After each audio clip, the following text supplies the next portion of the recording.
નમસ્કાર દર્શક મિત્રો, આપ જોઈ રહ્યા છો મંતવ્ય ન્યૂઝ સીધો સંવાદ સાથે હું છું રોનક મોઢવાડિયા। દર્શક મિત્રો, આજે આપણા દેશના લોખંડી પુરુષ એવા સરદાર વલ્લભભાઈ પટેલની 150મી જન્મ જયંતિ છે। ત્યારે ગુજરાતમાં એકતાનગર ખાતે ભવ્ય કાર્યક્રમોનું આયોજન કરવામાં આવ્યું। દિલ્હીના લાલ કિલ્લા પર થતી પરેડો હતી તે પણ એકતાનગરમાં યોજવામાં આવી છે। આ સાથે જ દેશના વડાપ્રધાન નરેન્દ્ર મોદીએ પણ ગુજરાતનો પ્રવાસ કર્યો છે। સરદાર પટેલની પ્રતિમાને પુષ્પાંજલિ આપી છે અને સાથે જ ગુજરાત સહિત સમગ્ર દેશની જનતાને સંબોધન કર્યું। હાલ ગુજરાતના પનોતા પુત્ર અને દેશ માટે ખૂબ વધુ કરેલા એવા વ્યક્તિત્વ એટલે સરદાર વલ્લભભાઈ પટેલ। જ્યારે પણ દેશ અંગ્રેજોથી આઝાદ થવાનો હતો એ પહેલા તમામ દેશને એકત્ર કરવાનું કામ પણ સરદાર વલ્લભભાઈ પટેલે કર્યું। 562 રજવાડાઓ હતા। આ તમામ 562 રજવાડાઓને એક સાથે જોડી ભારતનું નિર્માણ કર્યું। પરંતુ આ તમામ મહાપુરુષોનું જ્યારે યાદ કરવામાં આવે ત્યારે સરદાર વલ્લભભાઈ પટેલને લોખંડી પુરુષ તરીકે ઓળખવામાં આવે છે। તેમનો સ્વભાવ સરળ, પરંતુ તેમનું જે વ્યક્તિત્વ હતું તે લોખંડી હતું। લોખંડી એટલા માટે કે કોઈ પણ વ્યક્તિને જો મનાવવાના હોય, તેઓને સહમત કરવાના હોય તો સરદાર વલ્લભભાઈ પટેલ એ કામ ખૂબ સારી રીતે કરતા। આજે સરદાર વલ્લભભાઈ પટેલની જન્મ જયંતિ છે અને આ 150મી જન્મ જયંતિ નિમિત્તે એકતાનગર ખાતે મોટો કાર્યક્રમ યોજાયો। વડાપ્રધાને સંબોધનમાં કહ્યું કે સરદાર પટેલ કાશ્મીરને ભારતમાં ભેળવવા માંગતા હતા। સમગ્ર કાશ્મીર છે તે ભારતમાં રહે તે પ્રકારના પ્રયાસ કરતા હતા, પરંતુ નહેરુજી દ્વારા એ ન થવા દેવામાં આવ્યું। કોંગ્રેસે અંગ્રેજોની માનસિકતા અપનાવી છે। કોંગ્રેસનું કામ અંગ્રેજોએ કર્યું છે। જે અંગ્રેજોનો વારસો હતો તે કોંગ્રેસે સંભાળ્યો અને દેશને અલગ કરવાનું કામ કોંગ્રેસે કર્યું। પરંતુ આવા પવિત્ર અવસર પર રાજકારણ સરદારના નામ પર ન થવું જોઈએ તે પણ લોકો જણાવી રહ્યા છે। ત્યારે આજે આ સમગ્ર મુદ્દા પર ચર્ચા કરીને જાણીશું કે સરદાર પટેલની જન્મ જયંતિ હોય તો નહેરુને કેમ યાદ કરવાના, એ પણ એક સારી રીતે યાદ નથી થયા, તેમના પર આક્ષેપ થયા છે। વડાપ્રધાનનું આ નિવેદન ઘણા લોકો સમર્થન આપી રહ્યા છે અને ઘણા લોકો વિરોધ પણ કરી રહ્યા છે। આ સમગ્ર મુદ્દા પર આજે ચર્ચા કરીશું ને જાણીશું કે વડાપ્રધાનનું આ નિવેદન ગુજરાતની જનતાને કેવું લાગ્યું છે ને રાજકીય પક્ષોની રાય શું છે। તો આવો શરૂ કરીએ આજનો સીધો સંવાદ।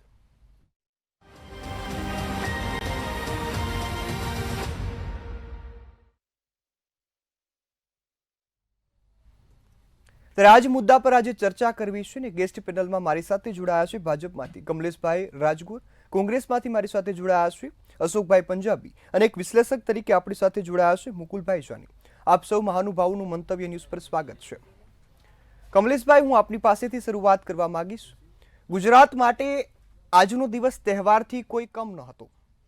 વડાપ્રધાન સહિત તમામ જે આગેવાનો એકતાનગરમાં ઉપસ્થિત રહ્યા અને કાર્યક્રમની સમગ્ર ગુજરાતમાં જે પ્રકારે ઉજવણી થઈ છે, દેશની જનતા આ દિવસને યાદ રાખશે। પરંતુ આ વચ્ચે નહેરુ પર આક્ષેપ થયા છે, નહેરુજી પર આક્ષેપ થયા અને લોકો તેને વખોડી રહ્યા છે।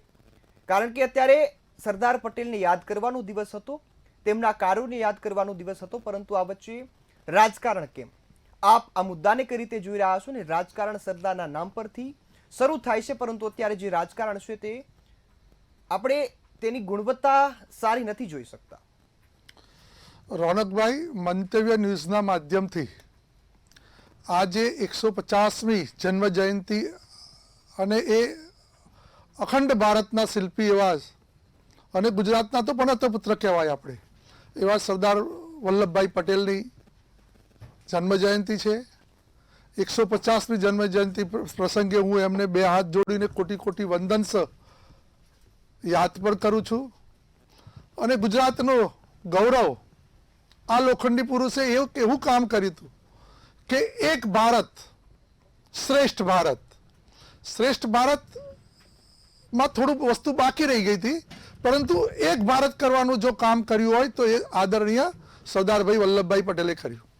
સરદાર વલ્લભભાઈ પટેલે બીજું પણ માત્ર રજવાડાઓ એક કર્યા એવું નથી, એમણે એવા ઘણા બધા કાર્યો કર્યા કે જેના કારણે અખંડ ભારતને આપણે અત્યારે એના આખા નકશાની અંદર જોઈ રહ્યા છીએ। અમે ભારતીય જનતા પાર્ટી જ્યારથી આદરણીય નરેન્દ્રભાઈ મોદી સરકારમાં આવ્યા ત્યારથી કેન્દ્ર સરકારની અંદર આ જે એકતામાં, અખંડતામાં, શ્રેષ્ઠતામાં ક્યાંક કંઈક બાકી રહી ગયું હતું. એ સરદારભાઈએ તો અશક્ય જે કામ હતું, અકલ્પનીય કામ હતું, રજવાડાઓને એક કરવાનું એ કર્યું, પરંતુ એ સિવાયનું જે કામ હતું, શ્રેષ્ઠતા તરફ લઈ જવાનું, એ ભગીરથ કામ અત્યારે આદરણીય નરેન્દ્રભાઈ મોદીના નેતૃત્વની અંદર આપણે આ દેશમાં જોઈ રહ્યા છીએ. આ માત્ર ગુજરાતે ગૌરવ લેવાની વાત નથી, માત્ર સમગ્ર દેશ અને વિશ્વએ ગૌરવ લેવાની વાત છે. એમના અધૂરા કામોની અંદર વાત કરું તો એકતાના જે નાના નાના ખંડોની અંદર જે બીજી વસ્તુ બાકી હતી, જેમ કે અમે આગળ વધી રહ્યા છીએ અત્યારે સૌથી પહેલું વન નેશન પછી બધું જ વન, એક જ માળખું હોવું જોઈએ. વન નેશન હોય તો વન ઇલેક્શન હોય, વન નેશન એક જ કાયદો હોય, અને જેમ યુસીસી સમાન ધારો બધાને લાગુ પડે એ પણ હોય. અને એમાં એક વસ્તુ કાશ્મીરમાં બાકી હતું ચોક્કસ, કે 370ના કારણે આપણે એને 2 પ્રધાન, 2 ધ્વજ અને 2 કંઈક જુદી રીતે આપણે જોતા હતા. એટલે ચોક્કસ આદરણીય નરેન્દ્રભાઈએ આજના પ્રસંગે એમને યાદ કર્યા અને એ જોયું કે એ જે અધૂરો ખીટલો હતો સરદાર સાહેબનો, એ અધૂરું કામ અથવા તો ક્યાંક ત્રુટી રહી ગઈ હતી કોઈના કારણસર, એ ત્રુટીને આજે આપણે પરિપૂર્ણ આદરણીય નરેન્દ્રભાઈ મોદીના નેતૃત્વ અંદર કરી છે. અને અત્યારે એક રાષ્ટ્ર અને શ્રેષ્ઠ રાષ્ટ્ર તરફ અને ગુજરાત, વિકસિત ગુજરાતથી શરૂ કરીને વિકસિત ભારત તરફ આપણે આગળ વધી રહ્યા છીએ. એનું મને ગૌરવ છે. ચોક્કસ ક્યાંક જે યાદ કરવાનો વિષય હતો એ માત્ર ટીકા કરવા માટે નહીં, પરંતુ ભારતની એકતાની અંદર ક્યાંક ને ક્યાંક નાનું પણ જો ખીટ છે અથવા તો ક્યાંક એક ડાઘ છે એ દૂર કરવાનું કામ આદરણીય નરેન્દ્રભાઈએ કર્યું છે. અને એ પ્રસંગને યાદ કરીને આ કર્યું છે. બાકી આઝાદી પછી ગાંધીજી હોય કે સરદાર વલ્લભભાઈ હોય કે પછી કોઈ પણ પક્ષના નેતા હોય, એમણે પોતાની રીતે આદરણીય નરેન્દ્રભાઈ વારંવાર કહ્યું છે, બધાએ જ પોતપોતાની રીતે યોગદાન આપ્યું છે, બધાએ જ પોતપોતાની રીતે સારું કામ કર્યું છે, કોઈએ કંઈ ખોટું કર્યું નથી. હા, અંગ્રેજોએ કર્યું હતું એની માનસિકતા કોક લોકો ઉપર પડી હશે, પરંતુ એ રાષ્ટ્રના ઉન્નતિ માટે જે પણ એમનાથી થતું હતું એ કર્યું છે, પરંતુ ક્યાંક બાકી રહી ગયું છે એ કામ પરિપૂર્ણ કર્યું છે. બિલકુલ. અશોકભાઈ, હું આપની પાસે આવવા માંગીશ. આપણે આજે કોંગ્રેસ ભાજપનો મુદ્દો લઈને નથી આવ્યા. મુદ્દો એ છે કે જવાહરલાલ નહેરુ, સરદાર પટેલ, ગાંધીજી, ભગતસિંહ, આ તમામ જે એક મહાન પુરુષો થઈ ગયા છે, જે ભારતને આઝાદ કરવા માટે પોતાનું જીવનું બલિદાન આપ્યું. કોઈ પક્ષ માટે ખરાબ બોલવું, કોઈ વ્યક્તિ માટે ખરાબ બોલવું યોગ્ય નથી. અત્યારે રાજકીય પક્ષો ખૂબ સારી રીતે કરે છે. હું ભાજપ કોંગ્રેસની વાત નથી કરતા, આક્ષેપ કરવામાં બંને પાર્ટીઓ એક સમાન છે, પરંતુ અત્યારે કોંગ્રેસ ભાજપને સાઈડમાં મૂકીને કદાચ એ જવાહરલાલ નહેરુનું પણ સન્માન જાળવી શકાતું હોત. સરદાર વલ્લભભાઈ પટેલને માન આપવામાં ક્યાંય ને ક્યાંય તેઓના માનમાં કચાશ રહી હોય તેવું દેખાય છે. આપ કઈ રીતે જોઈ રહ્યા છો? સરદાર વલ્લભભાઈ પટેલની 150મી જન્મ જયંતિના અવસર ઉપર કોંગ્રેસના એક કાર્યકર તરીકે હું એમને ભાવભીની શ્રદ્ધાંજલિ પેશ કરું છું. ગુજરાત પ્રદેશ કોંગ્રેસ સમિતિનો કાર્યકર તરીકે મને આ બાબતનું અભિમાન અને ગૌરવ છે કે સરદાર વલ્લભભાઈ પટેલ ગુજરાત પ્રદેશ કોંગ્રેસ સમિતિના 26 વર્ષ સુધી પ્રમુખ રહ્યા હતા. આજે જે કોંગ્રેસનો હું કાર્યકર્તા છું એ કોંગ્રેસના પ્રમુખ હતા, એનાથી મોટો ગૌરવ શું થઈ શકે છે? સરદાર વલ્લભભાઈ પટેલે ક્યારે પણ નહેરુને પોતાનું પ્રતિસ્પર્ધી નહોતો માન્યો. નહેરુને પોતાના નાના ભાઈ તરીકે એ હંમેશા નહેરુજી સાથેના એવા સંબંધો એમના હતા. નહેરુજી અને સરદારજી ક્યારે પણ આમે સામે નથી રહ્યા. બંને એકબીજાને મોકળો સ્થાન આપ્યો. અને મને આ વાત યાદ છે સારી રીતે કે સરદાર વલ્લભભાઈ પટેલ જ્યારે પોતાના અંતિમ સાંસો લઈ રહ્યા હતા ત્યારે એમને પોતાના પીએને એમ કીધેલું કે મેં તો જા રહા હું લેકિન મેરે છોટે ભાઈ નહેરુ કા ક્યા હોગા.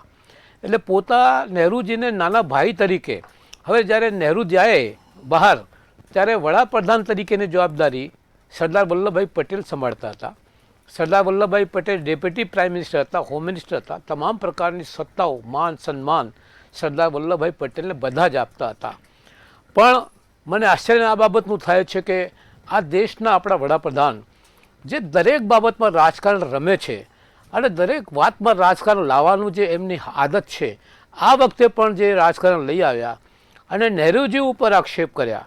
હું જાણું છું કે નહેરુજી જ્યાં સુધી નહેરુ ઉપર આક્ષેપ ન કરે તો આપણા વડાપ્રધાનશ્રીને આનંદ નથી મળતો. વર્ષોથી એ નહેરુજીને જ લક્ષ્ય બનાવીને રાખે છે. હવે નહેરુજી લગભગ 1964માં અવસાન પામ્યા હતા. આ દેશના પ્રથમ વડાપ્રધાન હતા અને દેશના આધુનિક ભારત કે નિર્માતાને નામથી નહેરુજીને આજે લોકો જાણે છે.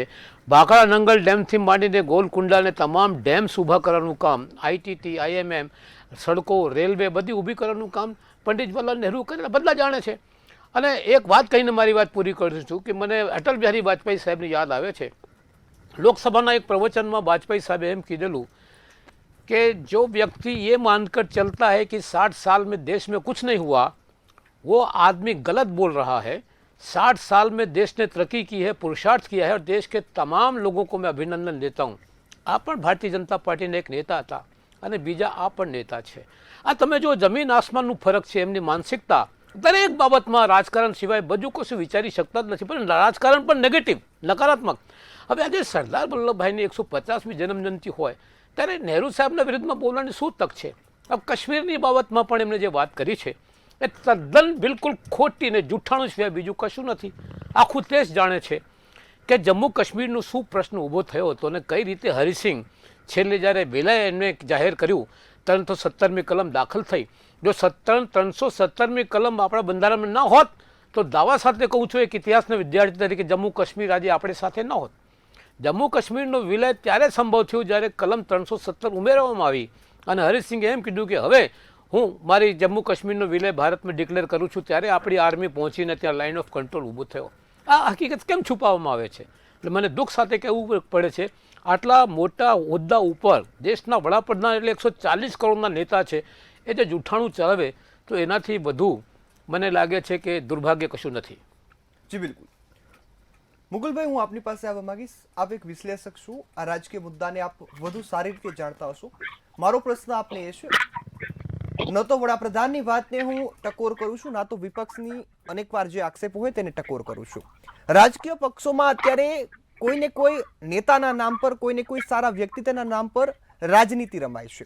આપણે ભૂતકાળમાં પણ સારી રીતે જોયું છે કે કોઈ વ્યક્તિને ગાળો આપવી, કોઈ વ્યક્તિ વિશે ખરાબ નિવેદન આપવું, આ સાથે જ કોઈ વ્યક્તિને ખરાબ ગણાવવા ભારતીય રાજકારણમાં સૌથી મહત્વનો મુદ્દો બનતો હોય છે. અને એના પર જ અનેક વખત જે લોકો છે તે ભ્રમમાં રહેતા હોય છે, પરંતુ એ લોકોને સત્ય જણાવવાની જરૂર છે. આ મુદ્દાને આપ કઈ રીતે જોઈ રહ્યા છો કે સરદાર વલ્લભભાઈ પટેલની 150મી જન્મ જયંતિ સાથે નહેરુ પર કટાક્ષ? સૌથી પહેલા તો આજે સરદાર વલ્લભભાઈ પટેલની 150મી જન્મ વંદન અને બીજા હું વંદન કરીશ ભાવનગરના મહારાજા કૃષ્ણકુમારસિંહજીને, જેમને જ્યારે સરદારે ભારતના એકીકરણની શરૂઆત કરી ત્યારે સૌથી પહેલા પોતાનું રાજ્ય સ્થાપ્યું. હવે આજે અશોકભાઈ પંજાબીએ જે વાત કરી અને વાજપેયીનું જે ઉદાહરણ આપ્યું એ જ વાત નરેન્દ્ર મોદી એકવાર સંસદમાં કહી ચૂક્યા છે. આજે દેશ જે જગ્યાએ ઉભો છે એમાં દેશની બધી જ સરકારોની આઝાદીથી શરૂ કરી આજ. એટલે માત્ર વાજપેયીએ કહ્યું એવું નહીં, નરેન્દ્ર મોદી પણ કહી ચૂક્યા.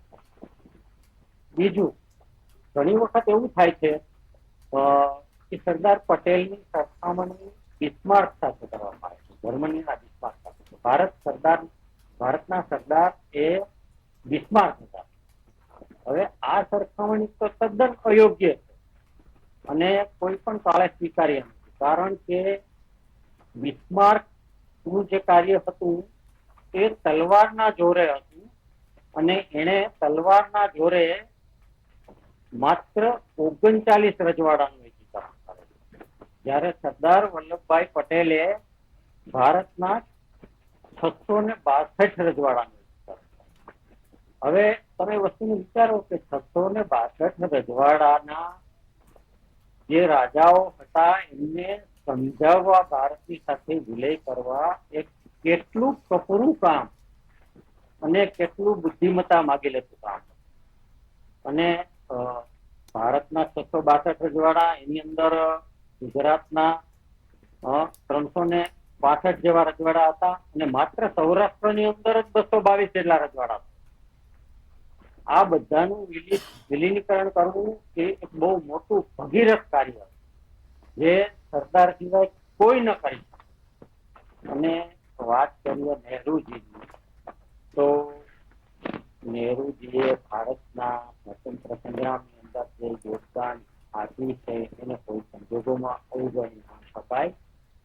પરંતુ કાશ્મીર પ્રશ્ને એમને કંઈક અલગ પ્રકારનો અભિગમ હતો અને સરદારની ઈચ્છા વિરુદ્ધ જઈને કાશ્મીરનો આખો પ્રશ્ન યુનોમાં લઈ ગયા અને એવી ખાતરી આપી કે કાશ્મીરની અંદર જનમત સંગ્રહ કરાવવામાં આવશે કે કાશ્મીરની જનતાએ ભારતમાં રહેવું કે પાકિસ્તાન.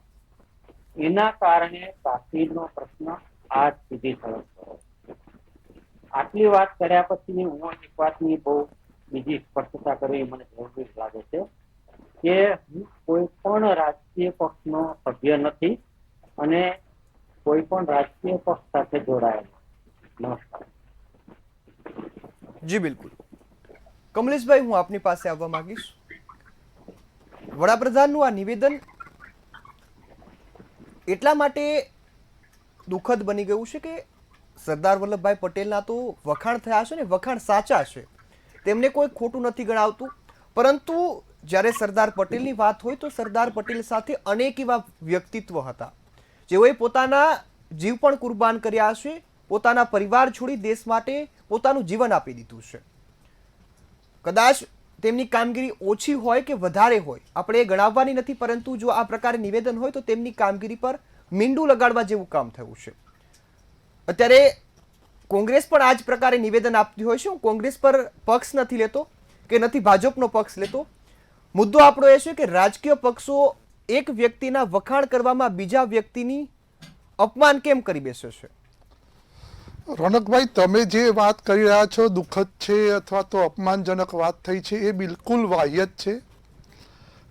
દુઃખ તો એ વાતનું છે જો ચર્ચા કરવા અથવા સાચી વાત રજૂ કરવાથી કોઈને દુઃખ થતું હોય તો એ જ્યારે વાસ્તવિકતા થઈ સરદાર પટેલના મત ન હોવા છતાં પણ, એમની વિચારધારા ન હોવા છતાં પણ, એમની ઈચ્છા ન હોવા છતાં પણ જે વસ્તુ થઈ એ ખરેખર કેટલું દુઃખદાયક અને દર્દભર્યું છે.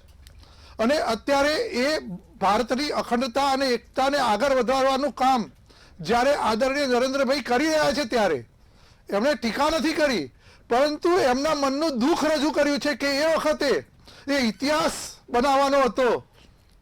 ચોક્કસ આદરણીય સરદાર વલ્લભભાઈ પટેલ ઇતિહાસ લખવાનો નહીં પણ રચવાની વાત કરતા હતા.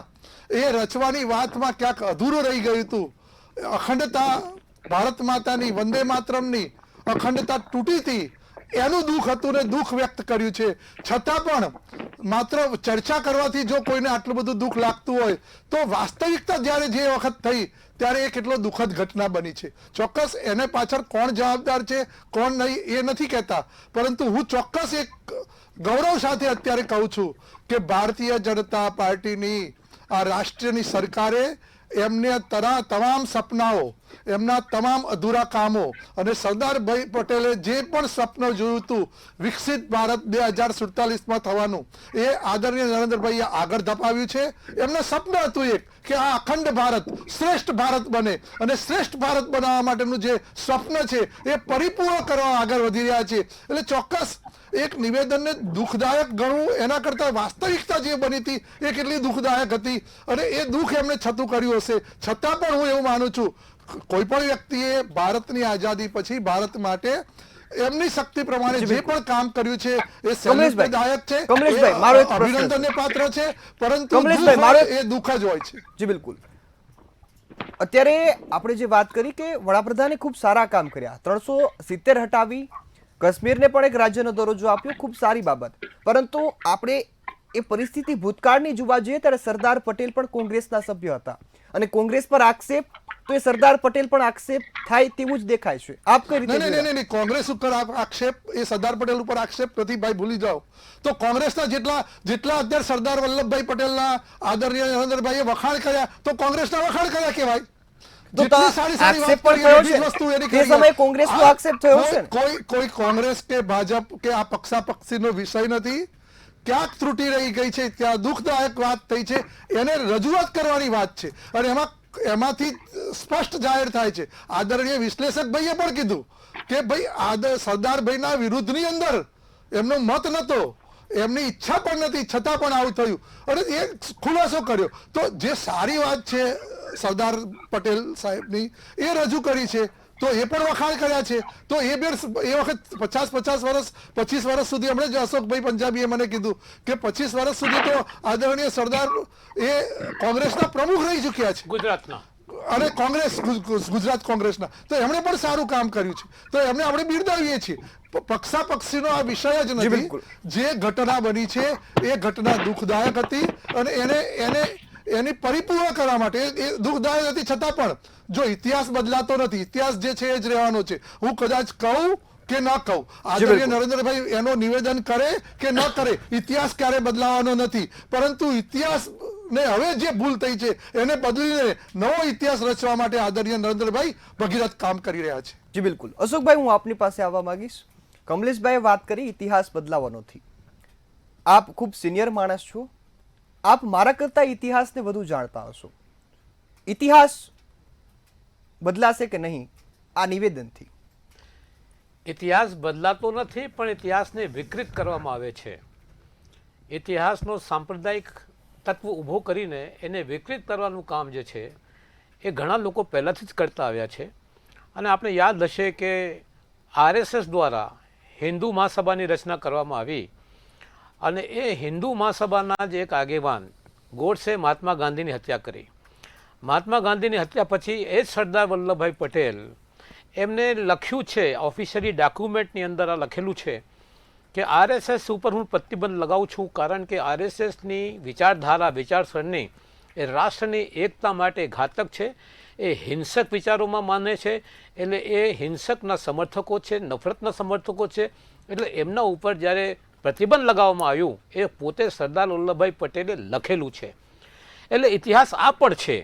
અને પછી એના ઉપરથી પ્રતિબંધ હટાયા પછી હિન્દુ મહાસભા છે, પ્રતિબંધ હટાયો કોણે? પંડિત જવાહરલાલ નહેરુએ. જ્યારે એમને ગુરુ ગોલવલકર સાહેબે લિખિતમાં પંડિત જવાહરલાલ નહેરુને એમ કીધું કે અમે રાષ્ટ્રીય સ્વયંસેવકના માણસો રાજકારણમાં નહીં આવીએ, રાજનીતિમાં ભાગ નહીં લઈએ, અમે તો માત્ર સિદ્ધાંતોના પાછળ ચાલનારા અને વ્યક્તિગત ઉત્થાન કરવામાં માનીએ છીએ. પછી પંડિત જવાહરલાલ નહેરુએ એમના ઉપર પ્રતિબંધ હટાવ્યું, પણ તાત્કાલિક એમને પછી ધનસંઘ ઊભું કરી દીધું. અશોકભાઈ, જી, મારો પ્રશ્ન આપને એ પણ છે કે અત્યારે આપણે વડાપ્રધાનનું નિવેદન છે એ પ્રકારે ભૂતકાળમાં કોંગ્રેસ તરફથી પણ એવા નિવેદન આવ્યા કે એક વ્યક્તિનું સન્માન કરવામાં બીજા વ્યક્તિનું સન્માન ક્યાંક ગવાતું હોય છે. કોઈ પણ વ્યક્તિ માટે એક ખરાબ શબ્દ વાપરવો એ ખૂબ ગંભીર બાબત છે. એટલે કોઈ એક પક્ષની વાત નથી, બંને પક્ષો આ પ્રકારનું કામ કરે છે. કોંગ્રેસનું શું નિવેદન ને ક્યારે હતું જરા મને સમજાવો.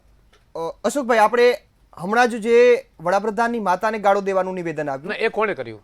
એ કોણે કર્યું એ વાત નથી, પરંતુ માતાજીનો દુરુપયોગ કર્યો. વડાપ્રધાનશ્રીએ પોતાની માતાનું રાજકીયકરણ કરવાની. હવે ત્યાં મંચ ઉપર પોતે એની ધરપકડ થઈ છે. કોઈ માણસ જો પક્ષ સાથે સંકળાયેલો ન હતો અને તેજસ્વી યાદવ અને પછી રાહુલ ગાંધી નીકળી ગયા એને લગભગ 35 મિનિટ પછી એ મંચ ઉપર આવીને કોઈ બોલતો હોય તો એનો જવાબદાર તમે કોને ગણશો? અશોકભાઈ, પણ મારો મુદ્દો એ છે કે રાજકીય પક્ષો ક્યારેક ક્યારેક પોતાની માન સન્માન વધારવામાં કોઈનું અપમાન કરી બેસે છે. મારો મુદ્દો એ છે. નહીં, એ તો ખોટું જ છે. અમે આવી રીતે ક્યારે અપમાન કર્યું છે? પંડિત જવાહરલાલ નહેરુને જે અપમાન આપણા વડાપ્રધાન શ્રી કરે છે દરેક બાબતમાં, તો હવે આપની માંગ શું છે? નહીં, આવું ન કહેવું જોઈએ. વડાપ્રધાન શ્રી છે, 140 કરોડના નેતા છે, આપણા વડાપ્રધાન છે, મારા પણ વડાપ્રધાન છે, એમને સંયમથી બોલવું જોઈએ. પંડિત જવાહરલાલ નહેરુ સામે મન ફાવે એવી વાત કરવાની, કાશ્મીરનો મુદ્દોનો આ મુદ્દો, તમે ઇતિહાસને વિકૃત કરવાની કોશિશ કરો છો. મારું કહેવાનું આ છે. અને એ 317મી કલમ કઈ રીતે આપણા બંધારણમાં દાખલ થઈ અને કઈ રીતે હરીસિંહ આવ્યા અને જ્યારે પાકિસ્તાનના કબાયલી લોકો કાશ્મીર પર હુમલો કર્યો, એ આખો ઇતિહાસ છે, બહુ લાંબુ છે, એમાં જવા નથી માંગતો. પણ 317મી કલમ જો ન હોત તો જમ્મુ કાશ્મીર આજે ભારત સાથે ન હોત. અને જ્યારે 317મી કલમ હટાવવાની વાત થઈ, તમામ પક્ષોએ સમર્થન કરેલું. અને પોતે પંડિત જવાહરલાલ નહેરુ પુરુષોત્તમ દાસ ટંડને કીધેલું કે 317મી કલમ કાયમી નથી, આ ધીરે ધીરે પોતે ઘસાઈ જશે. અને જ્યારે એને હટાવવાનો સવાલ આવ્યો, અમારી પાર્ટીએ સમર્થન કર્યું 317 હટાવવા. જી બિલકુલ. અશોકભાઈ, હું ફરીથી આપની પાસે આવીશ. મુકુલભાઈ, હું આપની પાસે આવવા માંગીશું. આપ જે પ્રકારે વાત અગાઉ પણ કરી, ગુજરાતની જનતાએ હવે સમજવું હોય તો આ મુદ્દા પરથી શું સમજવું, અને રાજકીય પક્ષોના જે નિવેદનો છે એકાબીજા પર આક્ષેપ કરવાના એ ન થવા જોઈએ. લોકશાહીમાં આ પ્રકારના નિવેદનોને આપ કઈ રીતે જોઈ રહ્યા છો? સૌથી પહેલા તો હું આપની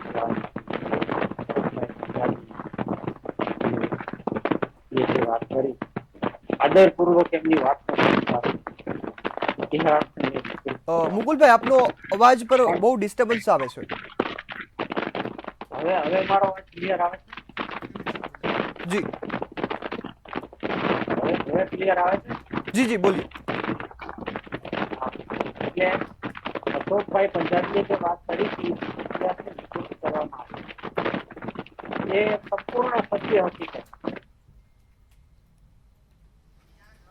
જી મુકુલભાઈ, આપના અવાજમાં ખૂબ જ ડિસ્ટર્બન્સ આવી રહ્યો છે, આપનો અવાજ નથી આવતો. કમલેશભાઈ, હું આપની પાસે આવવા માંગીશ. હવે ઇતિહાસની વાત થતી હોય ત્યારે ઇતિહાસ વખોડવાનું જે અશોકભાઈનું નિવેદન છે કે ઇતિહાસ બદલવામાં આવી રહ્યો છે, વિકૃત કરવામાં, વિકૃત કરે છે. વિકૃત કરાયો છે, કઈ રીતે જોઈ રહ્યા છો? જો વિકૃત કર્યું છે આઝાદીના આટલા વર્ષો પછી, અને આઝાદીના આંદોલનમાં એ લોકો ક્યાં અને હતા એ પૂછો પહેલા. આજે ભાજપ ક્યાં હતી આઝાદીના સંપૂર્ણ આંદોલનમાં? દેશ જાણે છે કે અંગ્રેજો સાચી સાથે. હકીકત શું હતી.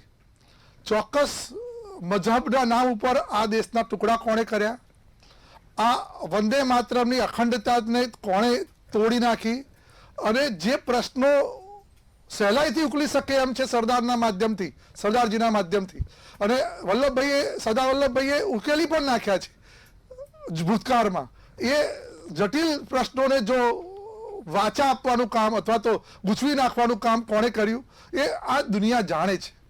એટલે એવો કોઈ એક વ્યક્તિએ, જો કોઈ પાર્ટીના કોઈ વ્યક્તિએ ક્યાંક કંઈ ભૂલ થઈ છે તો ક્યારેય એવું નથી કે એ ભૂલને આપણે ક્યાંક નિવેદન આપીએ તો એ દુઃખ થઈ ગયું. થઈ છે એ હકીકત છે, એને સુધારવાનું કામ આપણે સૌ સાથે મળીને કરવાનું છે. જો અશોકભાઈ એવું કહેતા હોય કે 370 ને હટાવવાનું સમર્થન એમને આપ્યું હતું તો એમના નેતા અત્યારે બોલી જાય. હજુ તો અત્યારે 370 ફરીથી લાવવાની વાત કરે છે, તો કે અમારી સરકાર આવશે તો અમે 370 ફરીથી લાવીશું. તો હટાવવાનું ક્યાં વાત જ કરી છે તેમણે? તો આ બે ધારી વાત કરવાની વાત આજે પણ કોંગ્રેસ કરી રહી છે, અને ધર્મના નામે ક્યાંક ને ક્યાંક ભારતના આટલા બે ટુકડા તો થયા, પણ હજુ પણ વધુ ક્યાંક વિભાજન થાય, અને ક્યાંક પરસ્પર જે વિચારધારા છે એ ક્યાંક ને ક્યાંક ઘર્ષણ યુક્ત થાય એવી વાત આજે પણ કોંગ્રેસ કરી રહી છે. કમલેશભાઈ, ફરીથી આપણી પાસે આવીશું. જી મુકુલભાઈ આપણી સાથે ફરીથી જોડાઈ ગયા છે. મુકુલભાઈ, હવે મારો અવાજ ક્લિયર આવે છે? જી જી. મારો આપને છેલ્લો પ્રશ્ન એ છે કે ઇતિહાસ બદલવાની વાત થાય છે, પક્ષ વિપક્ષ પર નિવેદનો કરવાની વાત થાય છે અને આક્ષેપ લગાડવાની વાત થાય છે. ગુજરાતની જનતાએ સમજવું શું? જુઓ, સૌથી પહેલા તો હું એ કહેવા માંગીશ કે આપણા રાષ્ટ્રપિતા મહાત્મા ગાંધી હોય કે જવાહરલાલ નહેરુ હોય કે સરદાર પટેલ હોય, બધા છેવટે તો માનવો હતા, અને માનવ માત્ર ભૂલને પાત્ર એવું આપણાથી કહેવાય, એવી આપણી કહેવત છે. તો દરેકે જીવનમાં પોતે કંઈક ખોટા નિર્ણયો લીધા એવું બની શકે. તો કાશ્મીર અંગે યુનોમાં આ આખો પ્રશ્ન લઈ જવો નહેરુ દ્વારા અને જનમત સંગ્રહની વાત ઉઠાવવી, એને ભૂલ તરીકે આજે કોંગ્રેસ તરીકે સ્વીકારવું જોઈએ. અને બીજી વાત મારે અશોકભાઈ પંજાબીને પૂછવાની છે કે જો એ સરદારને પોતાના નેતા માનતા હોય અને સરદારને અખંડ ભારતના શિલ્પી માનતા હોય, તો આજ સુધી કોંગ્રેસના કેટલા મોટા નેતાઓ ગુજરાતમાં આવેલા સ્ટેચ્યુ ઓફ યુનિટીની મુલાકાતે ગયા છે, એનું જરા મને લિસ્ટ આપો. જી બિલકુલ. સમયની મર્યાદા છે એટલે કાર્યક્રમ અહીં સમાપ્ત કરવો પડશે. આપ સૌ અમારી સાથે જોડાયા અને આ મુદ્દા પર ચર્ચા કરી બદલ આપનો આભાર. દર્શક મિત્રો, વડાપ્રધાન મોદીએ આજે ગુજરાતમાં આગમન કર્યું અને લોખંડી પુરુષને ખૂબ મોટું સન્માન મળ્યું છે. 182 મીટરની એ વિશ્વની સૌથી ઊંચી પ્રતિમા છે તે સરદાર પટેલને ભેટ સ્વરૂપે આપી છે અને ગુજરાતની જનતા એ જોઈ રહી છે, એ બિરદાવી રહી છે. પરંતુ રાજકીય પક્ષો પોતાના માન સન્માન માટે બીજા પક્ષનું અપમાન કરે છે. ભાજપ પણ આવું કરી ચૂકી છે, કોંગ્રેસ પણ આવું કરી ચૂકી છે અને અન્ય પક્ષો પણ આ જ પ્રકારે નિવેદન આપતા હોય છે. ત્યારે એક મહાપુરુષનું સન્માન વધારવા બીજા મહાપુરુષનું સન્માન ઓછું ન થાય તે પણ ધ્યાન રાખવું જોઈએ. આગામી સમયમાં આશા છે કે કોઈ પણ રાજકીય પક્ષો નિવેદન વખતે આ બાબતોની ખાસ કાળજી રાખશે. તમામ વ્યક્તિઓના કામકાજ એમના તરફથી સાચા જ હોય છે. જે પણ કામ કરેલું હોય બિરદાવવા લાયક જ હોય છે. કદાચ ક્યાંક ભૂલ થઈ હોય તે ભૂલ ભૂલવાની હોય, પરંતુ અત્યારે આ ભૂલોને ઉછાળવામાં આવે છે. આશા છે કે આગામી સમયમાં રાજકારણની આ ચર્ચાઓ છે તે બંધ થશે. રાજકીય પક્ષો નિવેદનો જે આક્ષેપબાજી છે તે બંધ કરશે. હાલના મુદ્દામાં ફક્ત આટલું જ. ફરી મળીશું નવા વિષય સાથે. ત્યાં સુધી મને રજા આપશો. નમસ્કાર.